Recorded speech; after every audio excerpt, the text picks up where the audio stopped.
एक राज है, राज को राज रहने दो, अभी कहने की जरूरत नहीं है। मैंने नाम नहीं लिया कि जब बाइकाट हुआ करता था लाख वोट में पार्लियामेंट मेंबर बन जाता था। बाइकाट यहाँ की पॉलिटिकल पार्टियों को एक फायदा देता था, यहाँ के हुर्रियत लीडरों को एक फायदा मिलता था। बहुत बहुत शुक्रिया डेली वैरायटी के साथ जुड़ने के लिए। मैं आपका मेजबान आसिफ लेसर। इस टाइम मेरे साथ मौजूद हैं भारतीय जनता पार्टी के जिला सदर कुपवारा जावेद कुरैशी साहब, जो कि लगातार जो है सुर्खियों में छाए रहते हैं। इनसे थोड़ा जानने की कोशिश करेंगे क्या कुछ जो है इलेक्शंस में हुआ, क्या कुछ जो अब सरकार का जो है बनना है, 4 तारीख को जो है इलेक्शन के रिजल्ट्स आएंगे, क्या लग रहा है इनको मरकजी सरकार अब कौन बनाएगा, उस हवाले से बात करने की कोशिश करेंगे। जय साहब बहुत बहुत शुक्रिया हमें टाइम देने के लिए। आपका बहुत बहुत शुक्रिया जी। जय साहब क्या लग रहा है 4 जून अब है, 4 जून को क्या लग रहा है भारतीय जनता पार्टी फिर से आ रही है? 4 जून को आपको पहले से ही दावत है, आप आ जाना, जश्न होगा और ये तय है तीसरी बार वजीर आजम हिंद नरेंद्र मोदी जी ही होंगे वजीर आजम, और 400 पार होगा। और आपने जो देखा होगा कि आज नॉर्थ कश्मीर हो, सेंट्रल कश्मीर हो, साउथ कश्मीर हो, अगर वोट ज़्यादा पड़े वो वज़ीर आज़म हिंद नरेंद्र मोदी जी की वजह से, और आवाम खुश है। आवाम को एक मौका मिला है आज जमहूरियत का और अपना हक मिला वोट देने का। इसमें बहुत बड़ी बात यह है कि नौजवानों ने वोट दिया और लाखों में वोट पड़े, और जो यहाँ के सियासी लीडरों को एक धोखा हुआ करता था कि बाइकाट रहेगा, हम 30-35 हज़ार या लाख वोट से पार्लियामेंट में जाएंगे, अब तो 3 लाख 3.5 लाख से ऊपर पहुंच गया काम।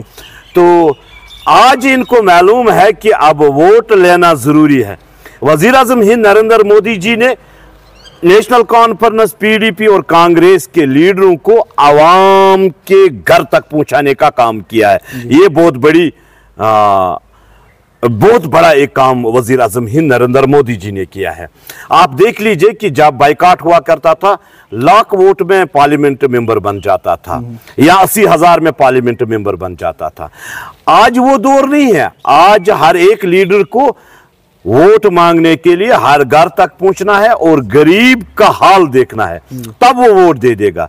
तो एक सोच, जो नया सोच और नया कश्मीर और इस जम्मू कश्मीर को जन्नत बेनज़ीर बनाने का जो आज काम किया है वो हमारे वजीर आजम हिंद नरेंद्र मोदी जी। खानदानी राज के पीछे आप लगातार रहते हैं कि खानदानी राज जो है वो यहाँ पे खत्म होना चाहिए, तो आपको क्या इनके साथ जाती कोई दुश्मनी? नहीं, जाती तो सियासी मैदान में तो जाती कोई मामला नहीं होता है, हमें कोई झगड़ा नहीं है।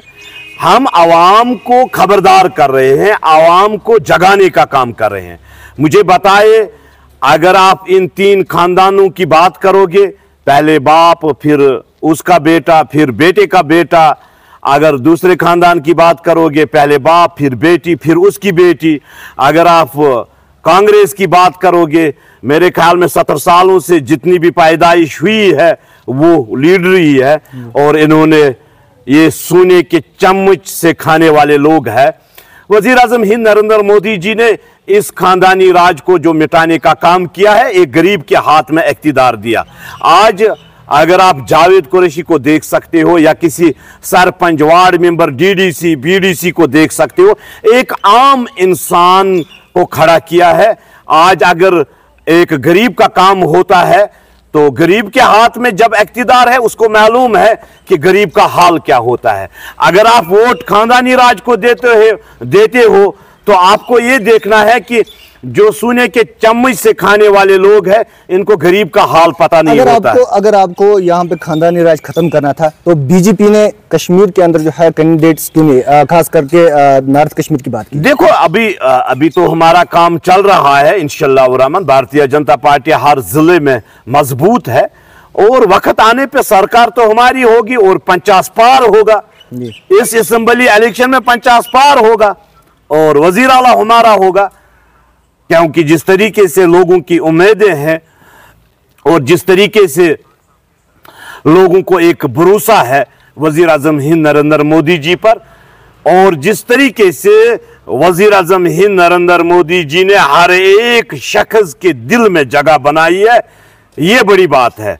आज तक आपने देखा होगा कि पिछले 70 सालों के वजीर आजमों को उठाओ आप, किसी को मालूम नहीं होगा।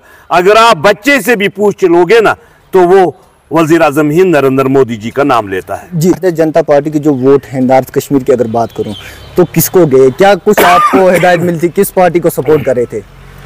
नहीं, देखो, हमने नेशनल को वोट दिया नहीं, हमने पीडीपी को भी वोट नहीं दिया, हमने कांग्रेस को भी वोट नहीं दिया। हमने जिसको दिया है वो 4 तारीख को मालूम होगा इंशाअल्लाह रहमान। और जो हमारा नारा है 400 पार, तो पहुंच जाएंगे इंशाअल्लाह। जावेद कुरैशी ने त्रैगाम के मेन मार्केट में प्रोग्राम किया, वहां पे भी एनसी, पीडीपी, कांग्रेस का नाम आया कि उनको हम वोट नहीं देंगे।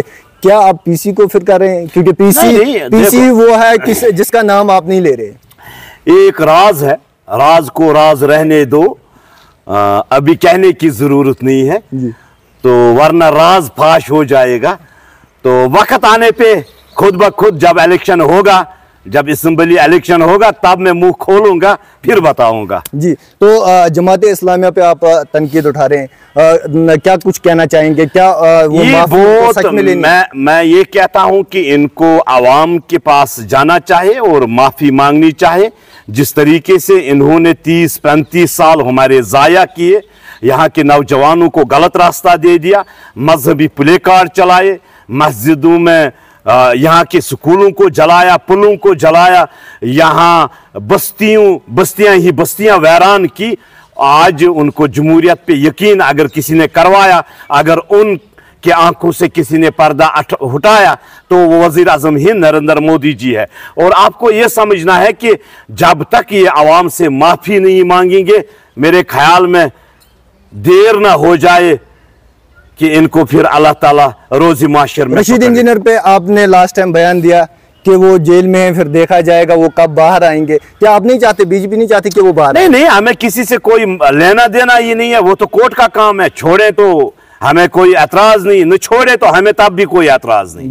देखो, बात सुनिए, जो जज्बातों में लोगों को लाए, जो एक गलत दिशा आवाम को दे, या जो यहाँ के नौजवान को जेलों तक पहुंचाने का काम करें, उनकी जिंदगियां बर्बाद करने। मैंने नाम नहीं लिया। रशीद इंजीनियर के साथ जो है यहाँ पे यूथ जो है इस साल लगातार जो है हमने देखा बहुत ज्यादा। मैंने नाम नहीं लिया, मैंने ये कहा कि जो यहाँ के नौजवानों को गुमराह करे, जेलों का रास्ता दे दे, और जो अपने मजहबी प्ले कार्ड चलाए, लोगों को जुनून में लाए, मेरे ख्याल में वो राहबर नहीं है। अगर मैं नाम लूं तो फिर लोग परेशान हो जाएंगे, तो अगले मुलाकात में आपको बताऊंगा। जी, तो आखिरी प्रश्न रहेगा, क्या लग रहा है कि इस साल जो है, अगर यहाँ के बारामूला की बात की जाए, यहाँ पे भी 59%, अनंतनाग साउथ कश्मीर जो कि वहाँ पे बाइकआउट लगातार देखा जा रहा था, यहाँ अगर नॉर्थ कश्मीर की बात की जाए, त्रैगाम इलाका या सोपोर इलाका, वहाँ पे बाइकआउट किया जा रहा था। यूथ इस साल बाइकआउट यहाँ की पॉलिटिकल पार्टियों को एक फायदा देता था, यहाँ के हुर्रियत लीडरों को एक फायदा मिलता था, डर और खौफ में जीने का माहौल वो बनाते थे।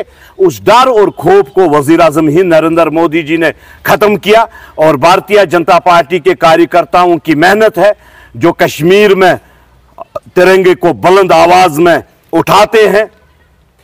और आपको यह समझना है कि अब खोटी सियासत नहीं चलेगी, अब किसी का एजेंडा नहीं है, अब है तो हिंदुस्तान जिंदाबाद का नारा है और आईन हिंद को मानने वाले। क्या 4 जून को जावेद कुरैशी नाचने वाले? देखो, इंशाअल्लाह रहमान आप आ जाएं, वो उसी टाइम पे बता दूं। जी, बहुत बहुत शुक्रिया।